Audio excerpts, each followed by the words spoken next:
My name is Hannah. I am 18 years old, and this is for every daughter who was told she was being realistic while her brother got called the future. 6 months ago, my parents formatted my external hard drive in the living room while my father laughed at my seed fund invitation. Then he looked at me and said, "Save the minimum wage for your brother. Jackson is going pro." They thought that ended my future. It did not. It just proved they had no idea who they were dealing with because by then I had already backed up every line of code to a hidden cloud. They did not know where I had spent my nights, and they did not know what my grandmother sealed inside the hidden vault before she died. By Thanksgiving, there were 22 people around our table. Jackson wore his baseball jersey like he was already famous. My mother poured wine, my father carved the turkey, and every person in that house acted like they already knew which child mattered more. Then the phone rang. My mother answered it, and I watched the color drain out of her face. "You mean her company?" That was the moment the lie my family had been living on finally began to split open. If you have ever been made to feel smaller inside your own home, stay with me. And if this story hits somewhere personal, tell me in the comments where you are watching from. But before I tell you what happened next, you need to understand how we got there. Let me take you back to the night it all started. I was finally ready. The evening of May 15th felt suffocatingly humid inside our rundown suburban house. I stood in the center of the living room staring at the bright blue progress bar inching across my computer monitor. It was currently at 74%. David, the man who was supposed to be my father, had his heavy hand resting on the mouse. He had just clicked the format button on my external hard drive. 2 years of sleepless nights. Tens of thousands of lines of complex artificial intelligence algorithms, predictive models I had built from scratch. All of it was supposedly being wiped clean into digital nothingness. Amanda stood leaning against the doorframe with her arms crossed over her chest. She did not look like a mother teaching a lesson. She looked like a warden securing her perimeter. The glow of the television illuminated Jackson, my 19-year-old brother who sat slouched on the worn-out sofa. He kept his eyes glued to a muted sports channel, nervously picking at his cuticles, entirely unwilling to look in my direction. When the progress bar hit 100%, a small chime echoed through the quiet room. Format complete. David let go of the mouse and turned to me with a satisfied, almost gleeful smirk. He genuinely believed he had just dismantled my entire universe. He pointed a thick finger at my chest. "You are going to put on that green polo shirt. You are going to march down to the local supermarket, and you are going to pick up every single evening shift they offer."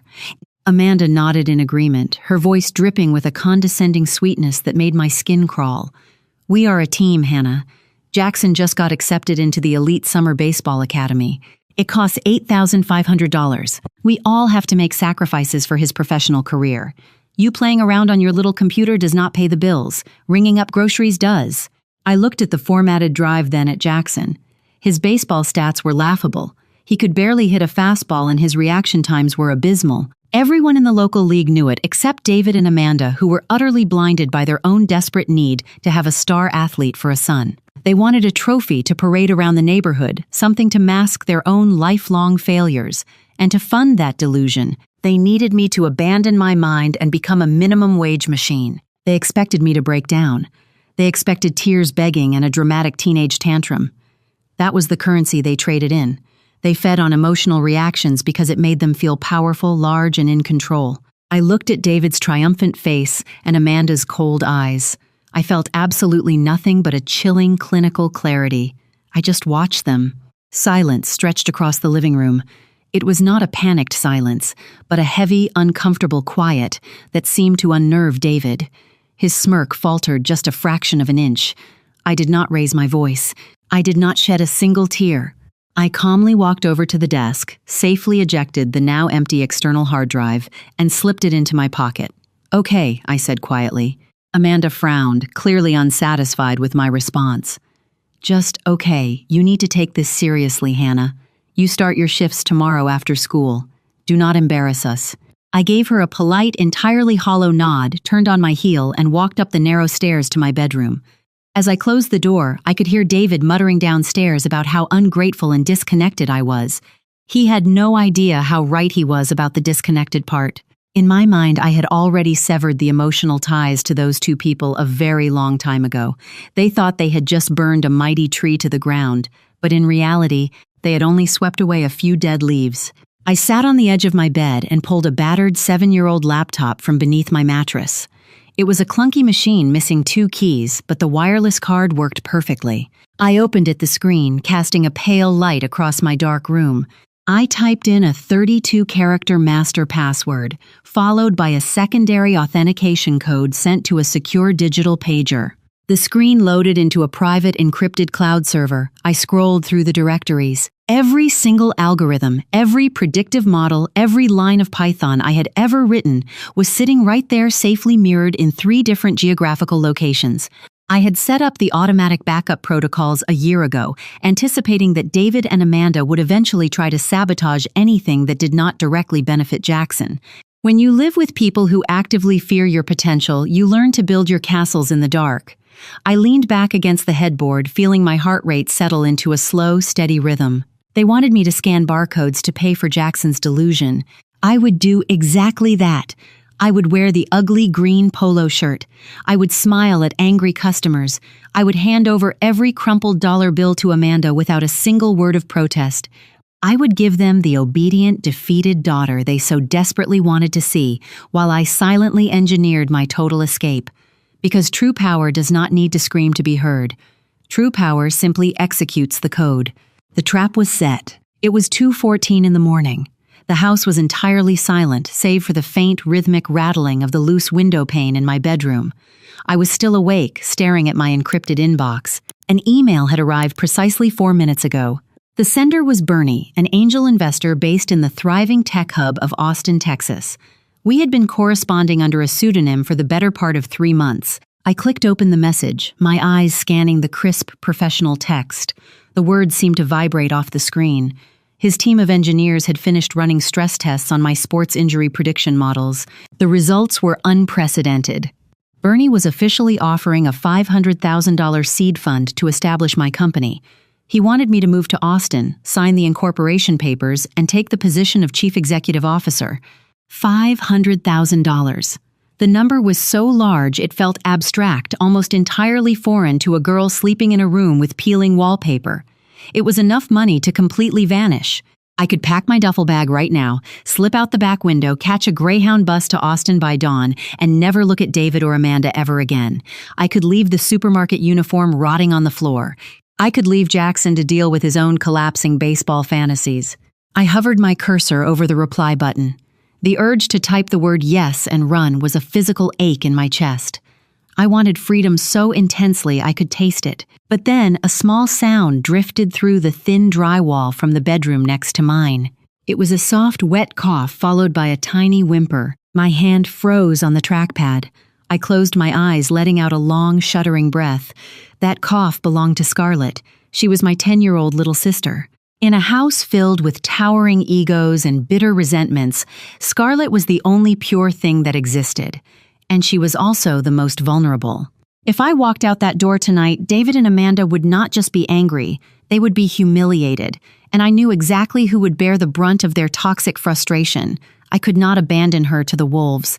I pulled my hand away from the keyboard and stared at the glowing numbers on the screen. The money was real, the escape was real, but the timing was wrong.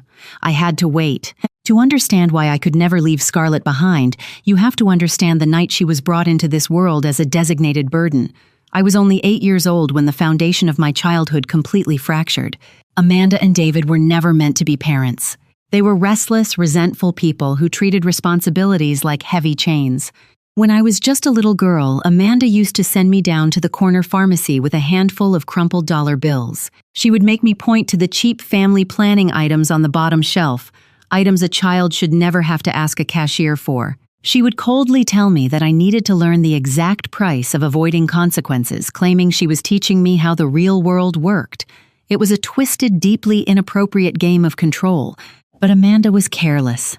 Her evenings were hazy, heavily clouded by bitter drinks and sour smoke that filled our living room with a toxic fog. When she inevitably discovered she was expecting another child late in life, the house became a war zone. I will never forget the evening she threw a plastic vitamin bottle against the kitchen tiles. It shattered, sending pills scattering across the linoleum. She pointed a trembling, furious finger right at my 8-year-old face. She screamed that I had failed to remind her to be careful, dumping the entirety of her reckless choices squarely onto my tiny shoulders. Throughout those agonizing 9 months, Amanda did absolutely nothing to protect the life growing inside her. She continued her hazy, erratic lifestyle, completely disregarding every medical warning. She viewed the pregnancy as a punishment, and she made sure everyone around her felt the misery. When Scarlett was born, the doctors quietly diagnosed her with mild Down syndrome.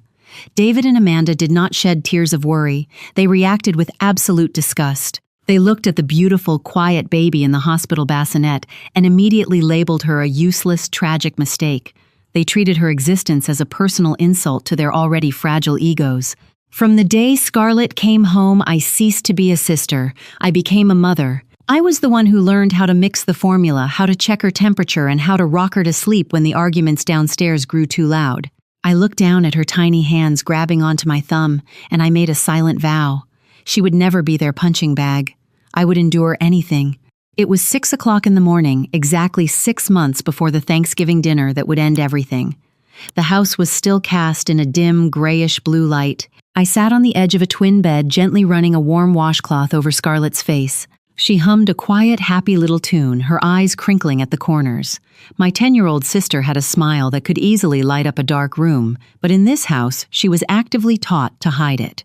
I carefully tied the laces of her sneakers, double-knotting them exactly the way she liked. Scarlett reached out and patted my cheek. "You are a good sister, Hannah," she whispered. I pressed a kiss to her forehead. "I am your shield," I thought to myself, though I never said those words out loud. We walked downstairs to the kitchen to grab a quick bowl of cereal. Unfortunately, David and Amanda were already awake. David sat at the head of the table, intensely reading a sports magazine, while Amanda aggressively scrubbed a coffee mug in the sink. As we entered the room, the temperature seemed to immediately drop. Amanda glanced over her shoulder, her eyes sweeping over Scarlett with a look of profound irritation. "Cannot you keep her quiet in the mornings?" Amanda snapped, turning the water off with a harsh twist. "She is practically dragging her feet. I do not have the energy to deal with a slow, useless child today." Scarlett immediately shrank behind my legs, her small fingers gripping the fabric of my jeans. David did not even look up from his magazine. He just let out a heavy theatrical sigh, entirely validating his wife's cruel dismissal of their youngest daughter. They treated her like an inconvenient piece of furniture they could not figure out how to throw away. I did not glare at them. I did not raise my voice to defend her. Engaging with their toxicity only ever provided them with the ammunition they craved. Instead, I placed my hand comfortingly on Scarlett's shoulder, guiding her to the counter. I poured her a bowl of cereal and handed her a spoon, keeping my movements deliberate and steady. They thought my silence was submission. They believed they had successfully beaten the rebellion out of me. But as I watched Scarlett eat, my resolve crystallized into something harder than diamonds. I was not submitting. I was strategically waiting. I would pull my sister out of this suffocating swamp no matter what it cost me. She was my anchor. After breakfast, Scarlett retreated to the corner of the living room, clutching a faded, slightly lumpy rag doll to her chest. It had button eyes and yarn hair, and it was arguably her most prized possession. That doll was the only physical remnant we had left of Grandma Anne. Anne was Amanda's mother, but she was absolutely nothing like her daughter. She had been a meticulous, sharp-minded accountant who believed deeply in the power of independence. When I was younger, she was the only adult who ever looked at my elementary school coding projects and told me I was brilliant. She never told me to be realistic. She told me to be undeniable. She had passed away unexpectedly 3 years ago. Before she died, she had pulled me aside in her hospital room, pressing that rag doll into my hands.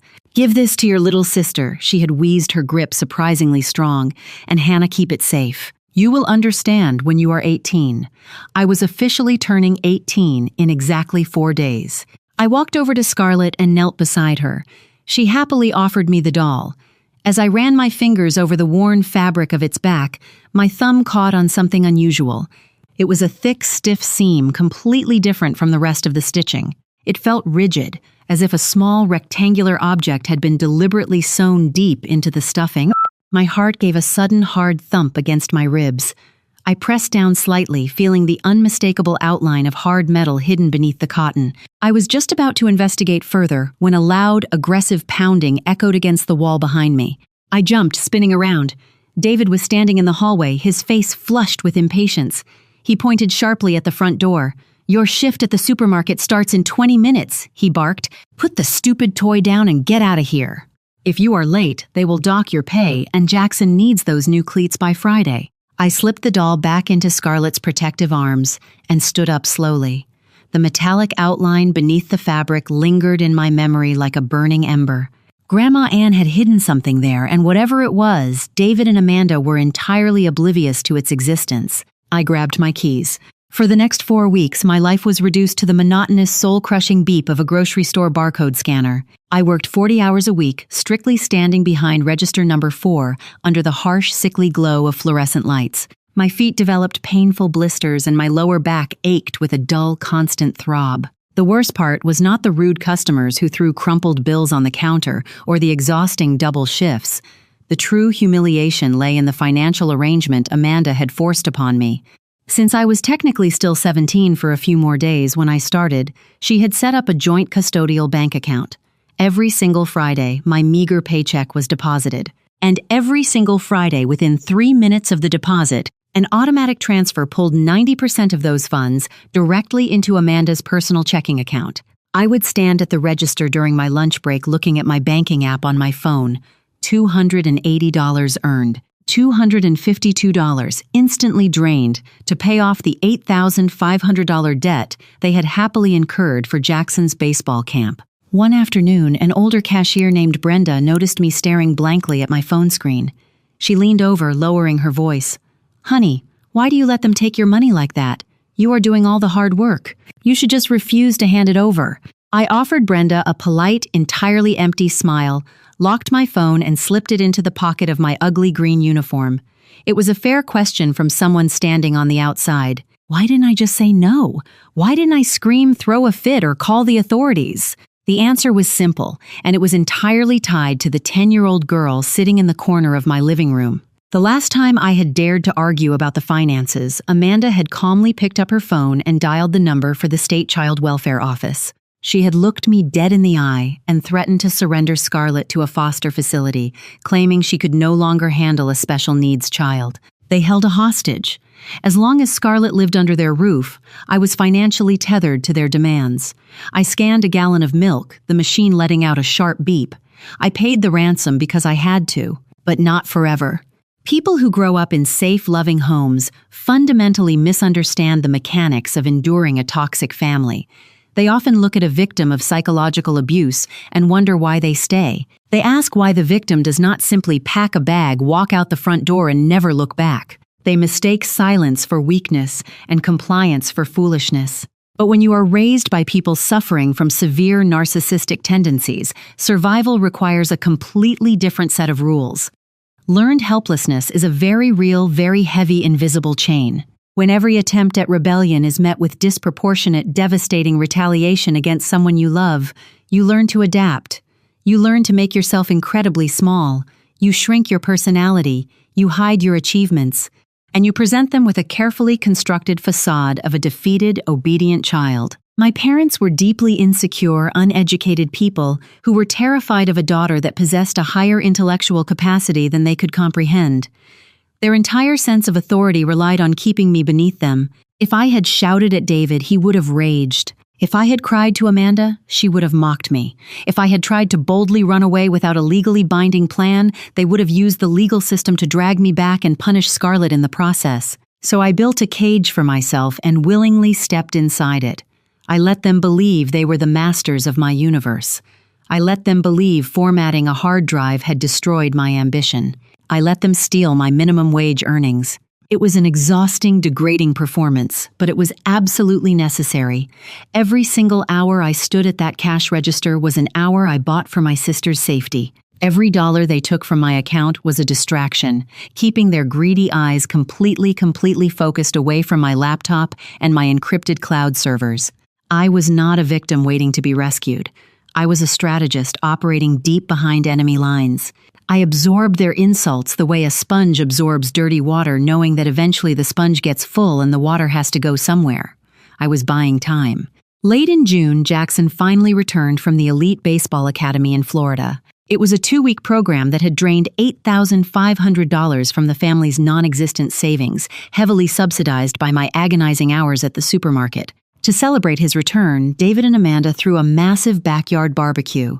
They invited half the neighborhood, buying expensive steaks and premium beer they absolutely could not afford. The smoke from the charcoal grill drifted over the peeling paint of our house, creating a bizarrely festive atmosphere in a place usually suffocated by tension. David stood on the patio holding a pair of tongs like a scepter. His booming voice carried over the fence. The coaches were absolutely blown away by Jackson's arm. David bragged loudly to Mr. Henderson from next door.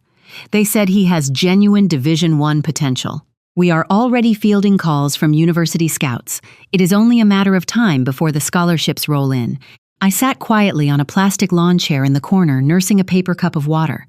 I watched Jackson. He was leaning against the porch railing, clutching a soda can so tightly his knuckles were turning white. He smiled nervously whenever someone congratulated him, but his eyes were darting around, actively avoiding any direct eye contact with David and certainly avoiding me. Jackson was not a bad person, but he was a profound coward.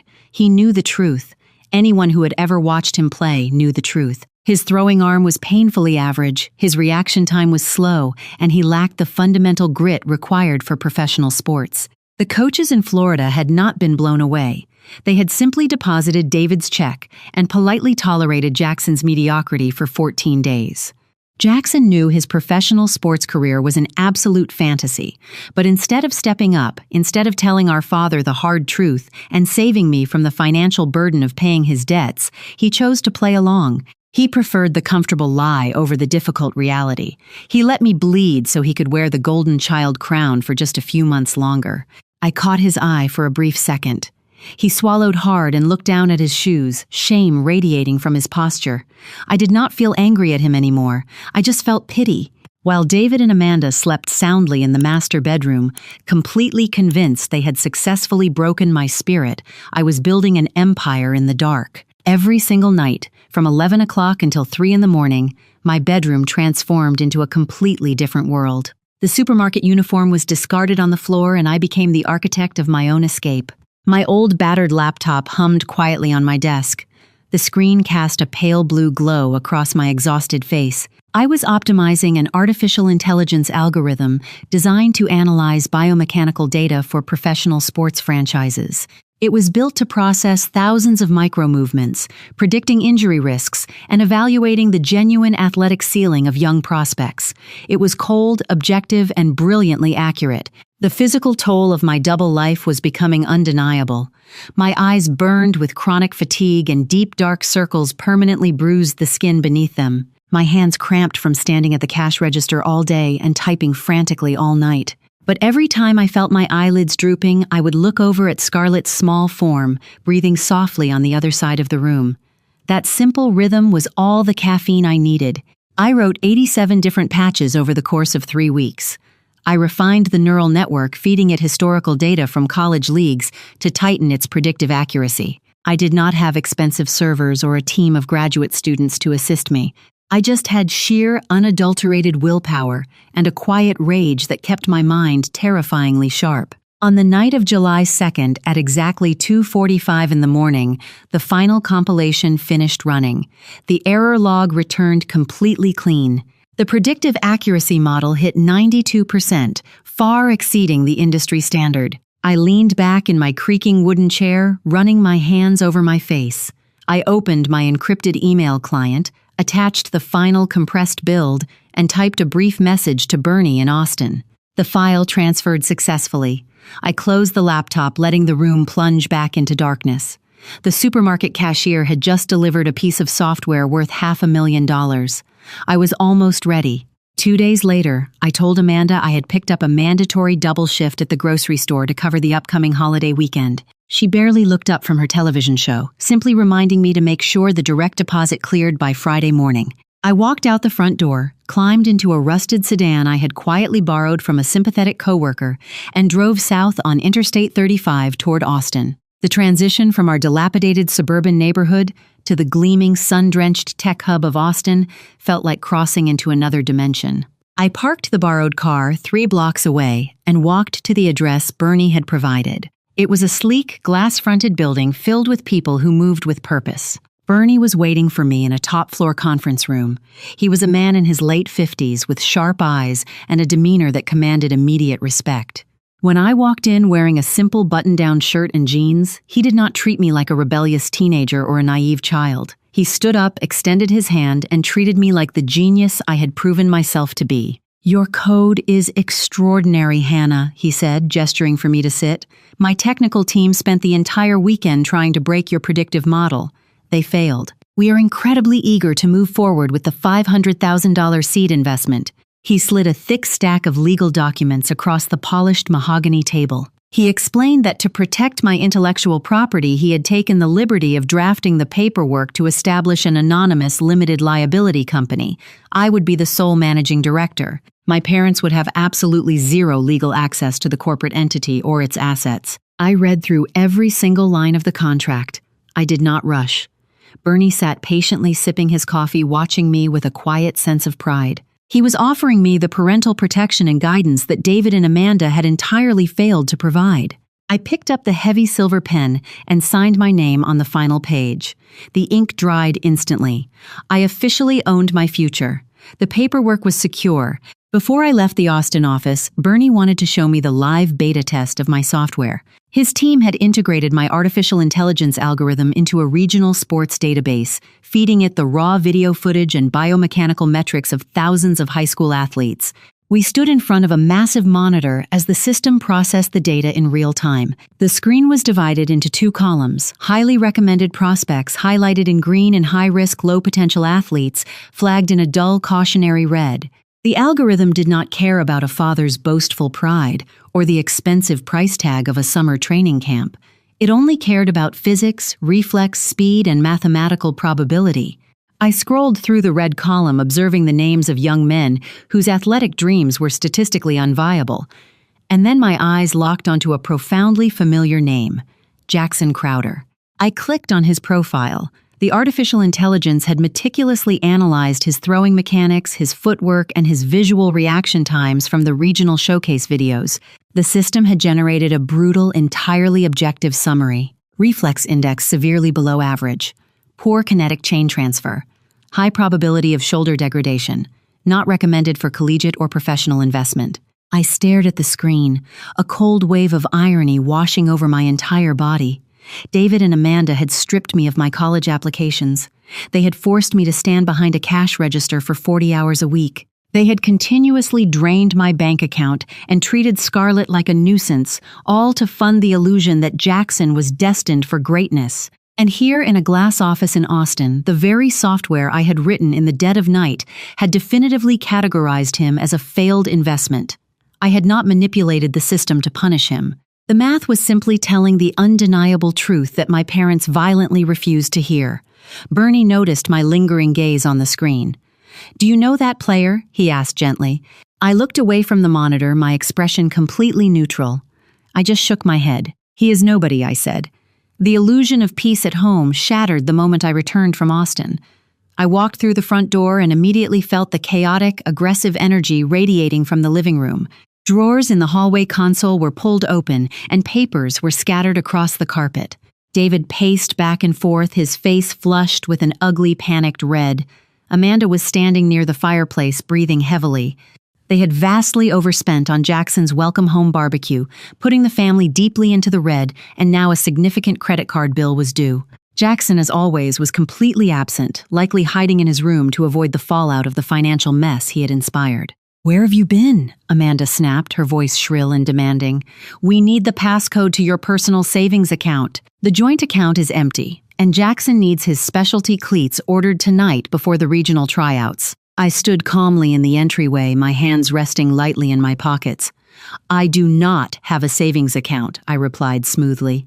"You take every dollar I earn on Friday mornings." David stepped forward, towering over me in a desperate attempt at physical intimidation.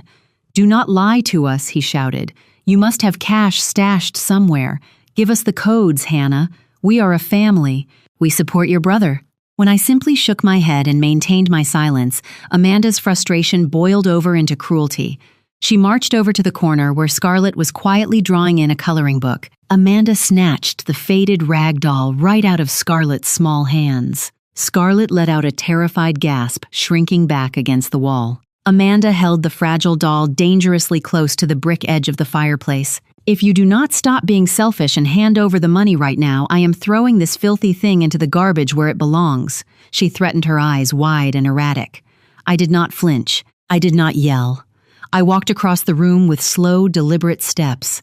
I reached out my eyes, locking onto Amanda's, and clamped my hand firmly around her wrist. My grip was unyielding. "Put the doll down," I said. Amanda hesitated, genuinely unsettled by the absolute coldness in my voice. She dropped the doll onto the carpet. I picked it up, handed it back to a trembling Scarlett, and walked my sister upstairs. They had crossed the line. That night, the house was heavily suffocated by the tense aftermath of the argument. I sat on the edge of Scarlett's bed, softly humming, until her breathing deepened into the steady rhythm of sleep. Her small arms were wrapped protectively around the old rag doll. I waited until midnight, ensuring David and Amanda were fully asleep before I gently slid the doll from Scarlett's grasp. I carried it over to my desk and turned on a small, dim reading light. I ran my thumb over the stiff, unnatural seam on the doll's back. The memory of my grandmother's voice echoed in the quiet room. "Keep it safe. You will understand when you are 18. My 18th birthday had technically passed 3 days ago. I opened my desk drawer and retrieved a small, sharp seam ripper. With painstaking care, I slid the tiny blade under the heavy cotton thread, slicing through the stitches one by one. The fabric parted, revealing the dense, synthetic stuffing inside. I reached 2 fingers into the opening and felt the hard, metallic edge I had noticed earlier. I pulled it out into the dim light. It was a long silver key. The distinct logo of Chase Bank was etched into the metal right above a serial number. Wrapped tightly around the base of the key was a small folded piece of thick stationery. My hands trembled slightly as I unfolded the paper. It was Grandma Ann's meticulous, elegant handwriting. The ink was slightly faded, but the message was perfectly clear. Hannah, the note read, "I have watched them try to make you small. I have watched them neglect the beautiful soul sleeping next to you. Do not let them clip your wings, my brilliant girl. Take this key to the main branch on Congress Avenue, Box 402. Everything you need to protect yourself, and Scarlett is waiting inside. Happy 18th birthday. Keep building." I stared at the note, my vision blurring with the first genuine tears I had allowed myself to shed in over a year. Grandma Ann had seen the truth long before anyone else. She had known exactly who David and Amanda were, and she had spent her final days quietly engineering a shield for the 2 granddaughters they had discarded. I gripped the cold silver key tightly in my palm, feeling a profound surge of power radiate through my veins. The waiting game was officially over. I finally had the weapon I needed. If you have ever had someone believe in you when your own family did not tell me about them in the comments, the shield was forged. The following morning, I called in sick to the supermarket. It was the first and only time I had ever missed a shift. I took 2 different city buses to reach the main branch of Chase Bank on Congress Avenue in downtown Austin. The grand marble-floored lobby felt completely disconnected from the crumbling suburban reality I had just left behind. I walked up to the heavy security desk, presented my newly issued driver's license, confirming I was officially 18 years old, and handed the silver key to the vault manager. We walked down a long, quiet corridor lined with polished steel walls. The manager led me to box 402. He inserted his master key, I inserted my silver key, and the heavy metal door clicked open. He left me alone in a private viewing room with the long metal lockbox. My hands were surprisingly steady as I lifted the lid. Inside lay a thick, meticulously organized manila envelope. I opened it and spread the documents across the glass table. At the very top was an irrevocable trust agreement. Grandma Ann had quietly funneled her entire life savings into this single legal entity. The bold print at the bottom of the summary page confirmed the current asset value, $150,000. But it was not just the money that made my breath catch in my throat. Beneath the financial documents lay a secondary folder. It contained a fully executed, legally binding medical power of attorney and a financial guardianship contingency plan. Grandma Ann had documented David and Amanda's history of severe negligence regarding Scarlett's medical needs and developmental therapies. The document specifically named me, Hannah, as the designated guardian, with the legal authority activating the exact moment I reached my 18th birthday. I traced my fingers over my grandmother's elegant witness signature. She had known my parents would eventually try to use Scarlett as leverage to keep me imprisoned.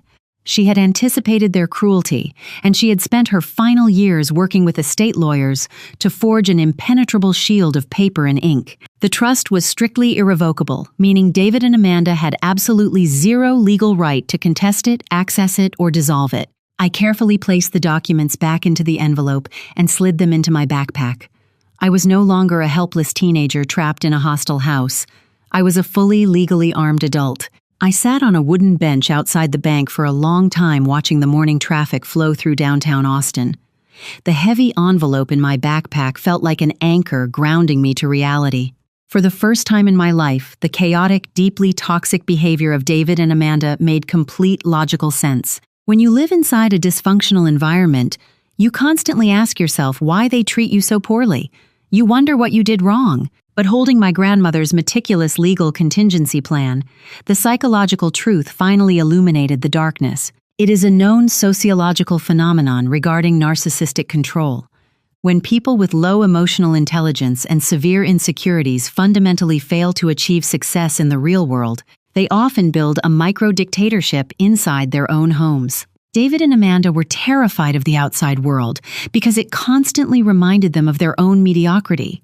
So they established absolute authority over their children to artificially inflate their own worth. They did not just hate my intelligence, they were deeply existentially terrified of it. A highly intelligent child sees through the parental facade. I was a constant walking reminder of everything they lacked.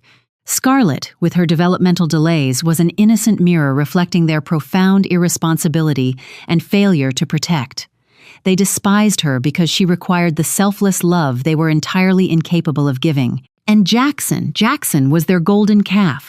They blindly funded his baseball camps and inflated his statistics because if he succeeded, they could claim his glory as their own. Jackson was not a son to them. He was a desperate public relations campaign. Diminishing me and neglecting Scarlett was not an accident. It was a deliberate survival mechanism. They desperately needed me to remain small, exhausted, and impoverished so they could feel tall. Understanding this did not bring me peace, but it brought me a cold, calculating clarity. I was no longer emotionally tethered to their approval. I saw them not as towering, terrifying parents, but as incredibly small, profoundly broken people. I slung my backpack over my shoulder.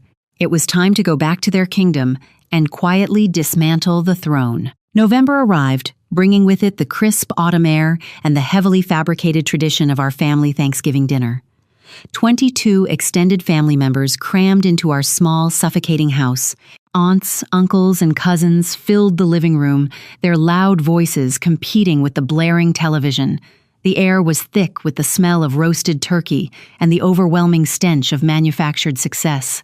David held court near the fireplace, holding a cheap beer and speaking entirely too loudly to Uncle Robert. He was aggressively bragging about Jackson's fictional Division I scholarship offers inflating the narrative to absurd proportions. Amanda was in the kitchen sharply scolding Scarlett for accidentally spilling a few drops of water on the linoleum floor. Scarlett looked terrified, her small hands shaking as she tried to wipe it up with a napkin. I did not intervene. I walked over gently, took the napkin from Scarlett, and wiped the floor myself. I gave her a reassuring squeeze on the shoulder, guiding her toward a quiet corner, away from Amanda's erratic temper. Then I went back to setting the long dining table. I folded the napkins. I aligned the silverware. I arranged the scene with the meticulous precision of a stage director preparing for the final act. Jackson was wearing his clean, pristine baseball jersey leaning against the kitchen counter. He looked exhausted, pretending to text on his phone to avoid answering any direct questions about his athletic future. He was a hollow shell of a boy crushed under the weight of an illusion he never actually wanted to carry. I glanced at the digital clock on the microwave. It read 6:30 in the evening. Dinner was about to be served. Everything was perfectly aligned. The seed fund had officially cleared into my company account that morning. The legal documents for Scarlett's guardianship were sitting safely in my locked briefcase upstairs. The curtain was about to rise. If you have ever had to sit quietly through a family holiday dinner while everyone proudly believed an absolute lie, comment, "I know the feeling" down below. Dinner was officially served. The 22 guests were seated around the extended table, passing bowls of mashed potatoes and laughing at David's repetitive jokes. The atmosphere was a chaotic symphony of chewing, clinking silverware, and forced family cheer. Then the old landline telephone mounted on the kitchen wall began to ring. Its shrill tone completely cut through the noise of the dining room. Everyone paused. In our house, a call during a holiday dinner was a massive breach of protocol unless it was something incredibly important. Amanda smiled, her chest puffing out with visible pride. She wiped her hands on a towel and confidently announced to the entire table that it was probably the athletics department from a major university calling to finalize Jackson's recruitment package. She walked over to the wall. Wanting to ensure everyone heard the glorious validation of her parenting, she aggressively hit the speakerphone button. "Hello, the Crowder residence," Amanda answered, her voice dripping with artificial sweetness. A deep, highly professional voice echoed through the quiet dining room. It was not a baseball coach. It was Bernie. "Good evening. I apologize for interrupting your holiday," Bernie said, his tone crisp and authoritative. "I am calling to speak directly with Hannah. I want to formally congratulate her on a phenomenal fiscal quarter." Amanda's smile instantly evaporated, her eyebrows furrowed in profound confusion. "I am sorry, who is this?" she demanded. "This is Bernie, lead investor from the Austin Technology Group. I am calling to confirm that the final legal paperwork has cleared. The $500,000 seed fund has been successfully wired into her limited liability corporate account as of this morning. It is a pleasure doing business with you, Chief Executive Officer." Complete suffocating silence descended upon the 22 people at the table. Forks literally hung frozen in the air. Uncle Robert stopped mid-chew. Jackson stared blankly at his plate. Amanda's face drained of all color, shifting from flushed pink to an ashen, sickly gray. "You mean her company?" she whispered into the receiver, her voice trembling. "Yes, ma'am," Bernie replied smoothly. "Have a wonderful evening." The line disconnected with a sharp, echoing click. The illusion was shattered. The silence that followed the dial tone was so heavy it felt physically oppressive. David stood up slowly from the head of the table. His chair scraped violently against the hardwood floor, the sound grating against the quiet room.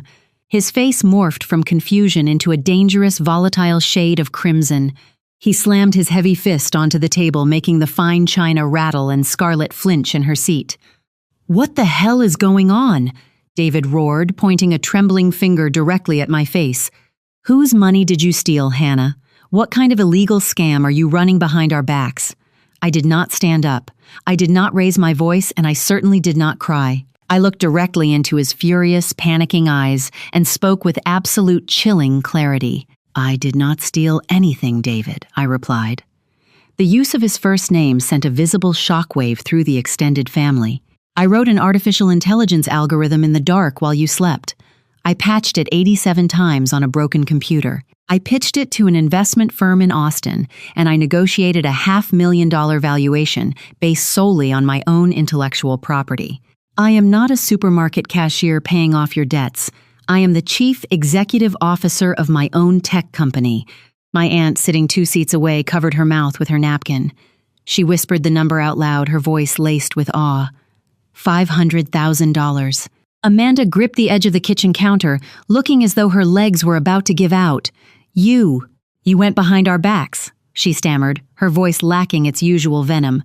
"We told you to focus on practical work. We told you to support your brother's career." I looked at Amanda, my expression completely void of any daughterly affection.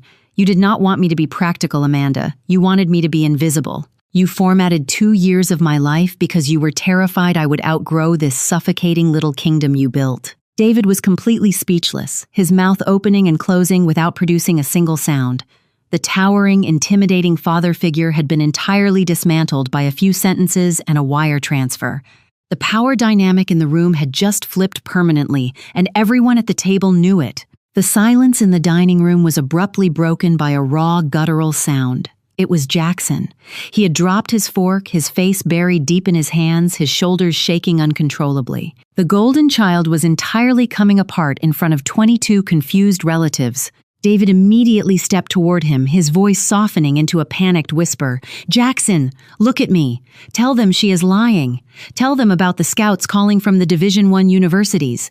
Tell them about the offers." Jackson slowly lifted his head. His eyes were red and swollen. "There are no scouts, David," he whispered, his voice cracking horribly. "There have never been any scouts. The academy coaches in Florida told me on the third day that I was completely out of my depth. I cannot read a curveball. My arm speed is dead last in the regional rankings. Every single college program rejected my tape weeks ago. I am a joke." David stumbled backward as if he had been physically struck. No, you just need a better private coach.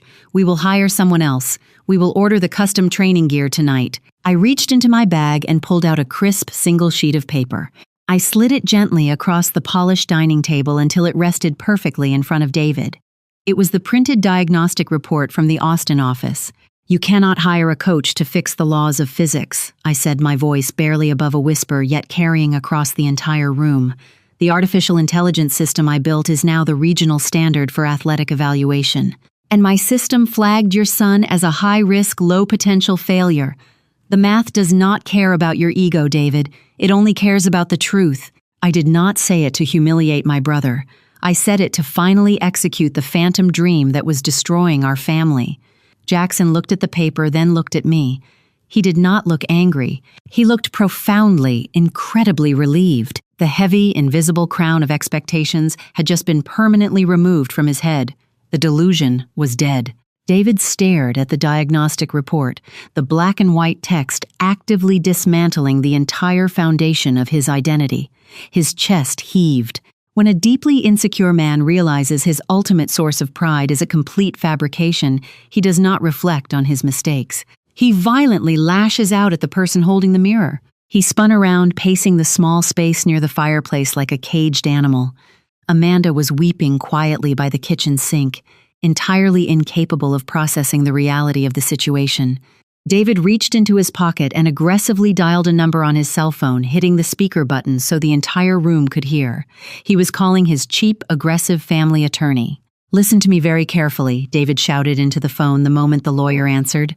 "My ungrateful, deceitful daughter has been running a business behind my back. She is 18, but she lives under my roof. She eats my food. I want a court order filed tomorrow morning. I want every single cent of that $500,000 corporate account frozen immediately." The lawyer on the other end mumbled something affirmative, clearly eager to bill hours for a dramatic family dispute. "And another thing," David continued, his voice echoing with absolute malice as he turned his furious gaze toward me.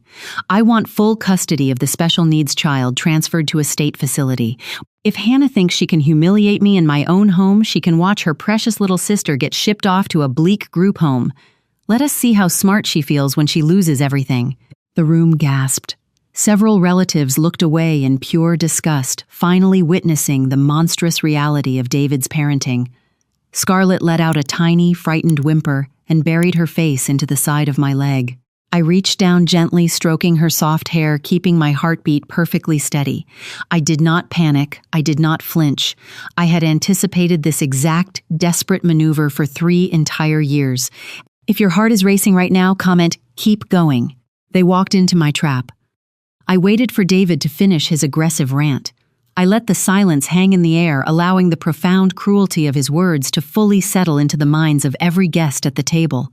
Then I reached into my backpack one final time and pulled out the thick manila envelope from the bank vault.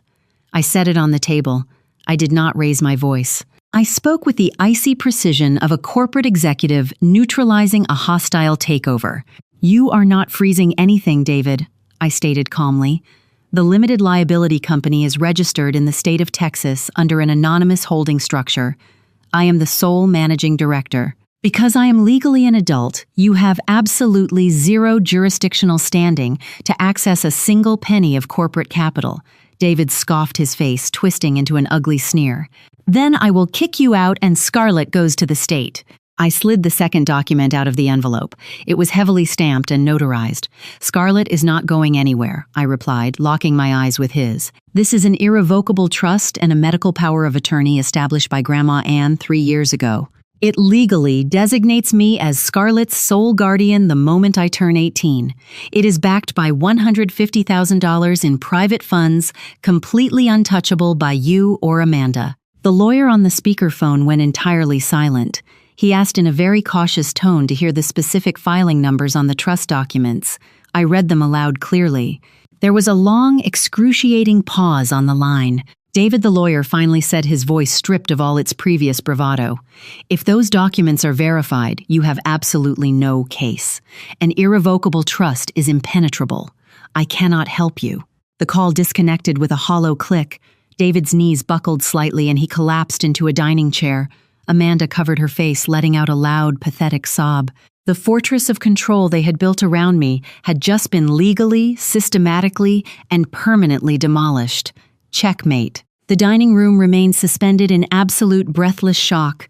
The 22 guests sat completely paralyzed, watching the absolute destruction of a toxic empire.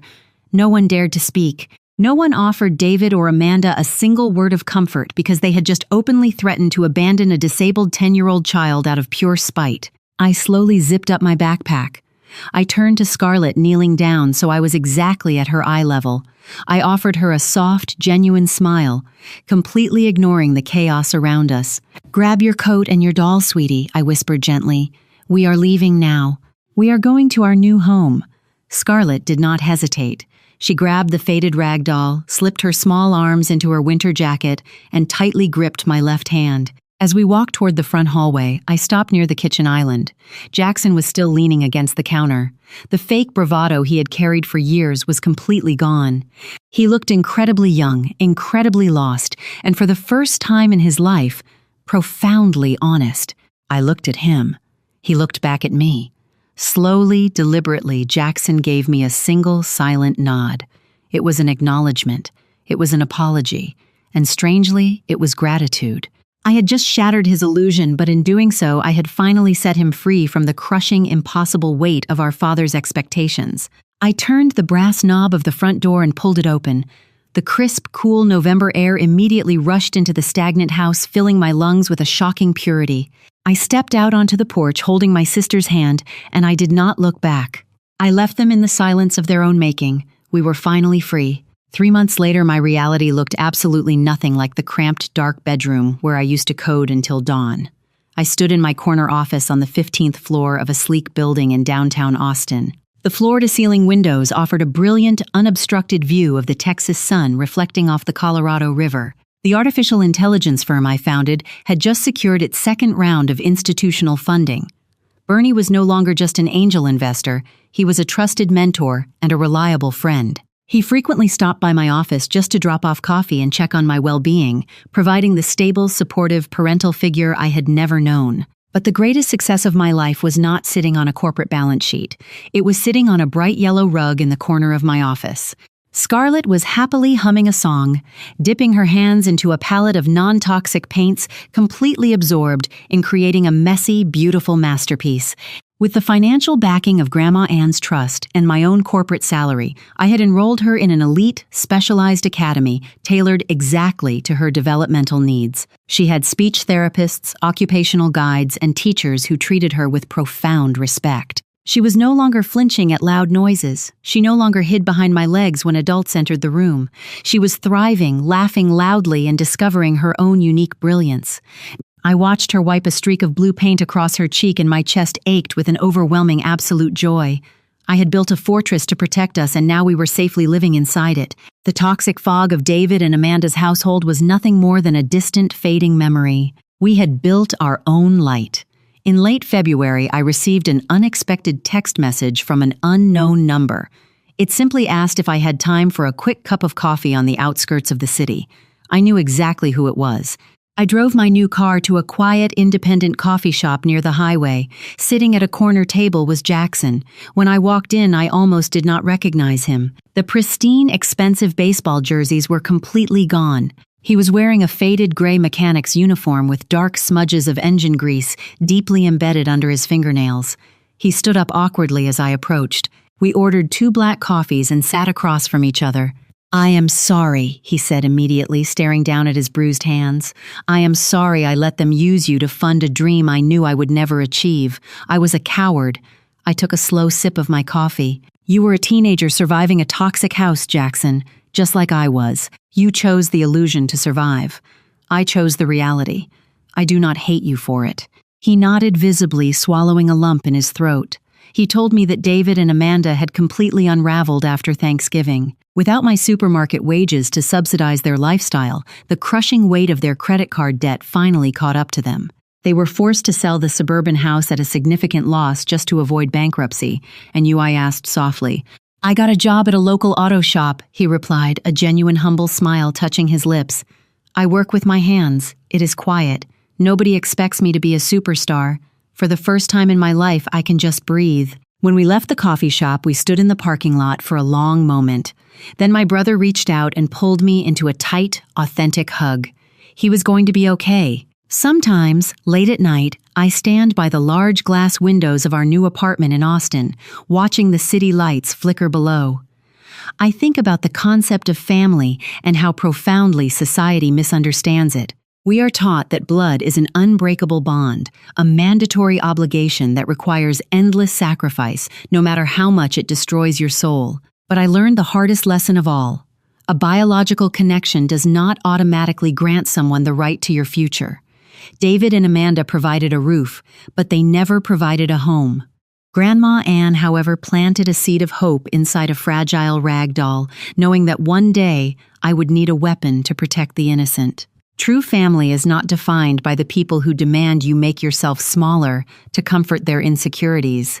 True family is defined by the people who empower you to grow, who protect you when you are vulnerable, and who stand beside you when the progress bar of your life seems entirely bleak. I look at Scarlett sleeping soundly in her beautiful, quiet room, entirely safe from the chaos we left behind.